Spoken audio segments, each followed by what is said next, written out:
अस्सलाम वालेकुम एवरीवन, कैसे हैं आप सब। आज की वीकेंड की व्लॉग में आपको मिलेगा देखने को सारी तैयारियां जो दावत की हुई थी। अच्छा, एक्चुअली हमारे घर पे एक दावत थी थर्सडे को, तो इस वजह से जो है ना मैं उससे एक दिन पहले मतलब वेडनेसडे की रात को मैं तैयारियां वगैरह सारी करी थी। तो मैंने सोचा कि थोड़ा सा वीडियो शूट कर लूँ क्योंकि ऑब्वियसली कुछ यूट्यूब पे डालना है।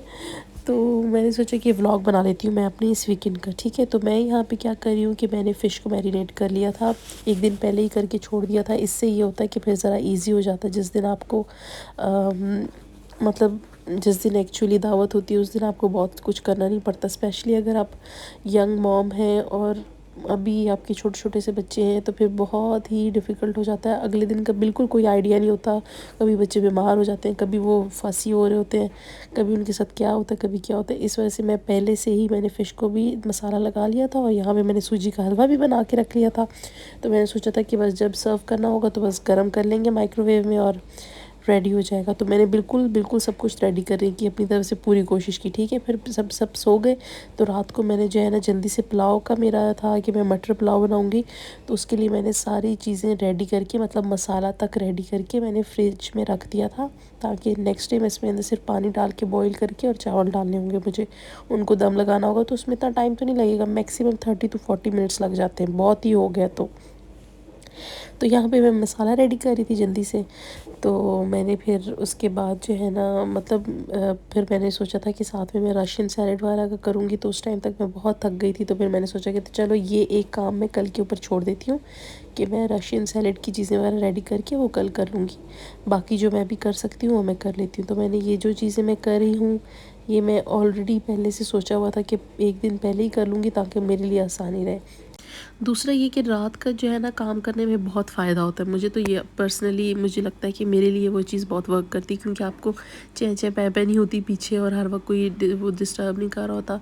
मतलब बच्चों को सुला के फिर उसके बाद आप सुकून से करते हैं। और कुकिंग का यही बात होती है कि जब आप सुकून से नहीं करते चीज़ बिल्कुल अच्छी नहीं बनती। मतलब आप कुकिंग में जो है ना अगर आपका दिल ना हो ना तो इतनी गंदी कोई चीज़ बन जाती है कि जिसका बंदे को अंदाज़ा भी नहीं होता। ठीक है, और फिर मैंने कीमा भी बनाया था, वो भी मैंने नेक्स्ट डे ही बनाया था। तो ये जी फाइनल चीज़ें हैं। रोटियां हमने मंगवा ली थी और रशियन सैलेड भी बन चुका है जैसे कि आप देख रहे हैं, और कीमा बनाया था और पुलाव बनाया था। तो ये है नेक्स्ट मॉर्निंग और यहाँ पर मैं अपना किचन समेट रही हूँ, क्योंकि किचन की जो शेल्फ़ है ना इसके ऊपर हर वक्त रात को जो भी इस्तेमाल होता है सब हम सब उधर ही रखते रहते और जाके सो जाते हैं। तो सुबह के टाइम पे फिर इतना ज़्यादा मैस हो जाता है कि फिर चीज़ें सारी समेटनी पड़ती हैं। तो मैं सुबह के टाइम पे नमाज़ की तैयारी करने से पहले मैंने सोचा कि थोड़ा सा किचन को समेट लूँ, क्योंकि फिर उसके बाद हमने बाहर जाना था। तो इस वजह से थोड़ा बहुत चीज़ें उठा रही हूँ और किचन की शेल्फ़ वगैरह को साफ़ कर रही हूँ।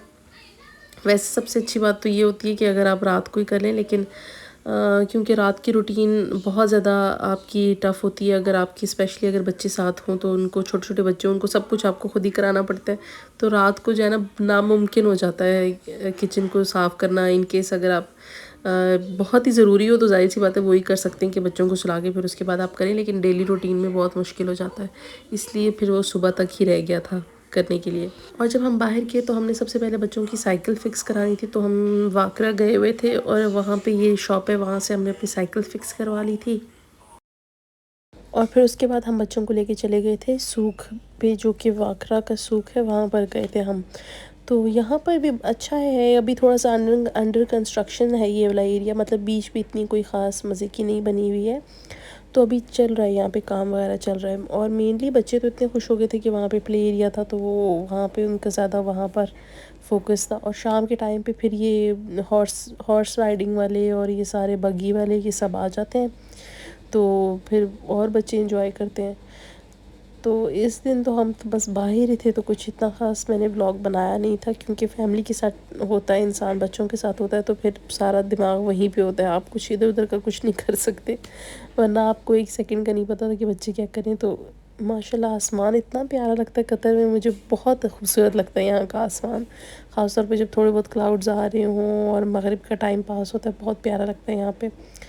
तो फिर और ये जी हम घर वापस आ रहे थे एंजॉय करके। एक तो यहाँ पे अंधेरा इतनी जल्दी होता है कि बस 4 बजे के बाद 5 बजते हैं अंधेरा हो जाता है यहाँ पे। तो हमने सोचा कि चलो बस बहुत हो गया, अब घर चलते हैं। तो यहाँ पे हम घर जा रहे हैं। होपफुली आपको आज की वीडियो पसंद आई होगी। अगर आपको पसंद आई हो तो प्लीज़ सब्सक्राइब करना बिल्कुल मत भूलिए। Thank you so much for watching. अल्लाह हाफ़िज़।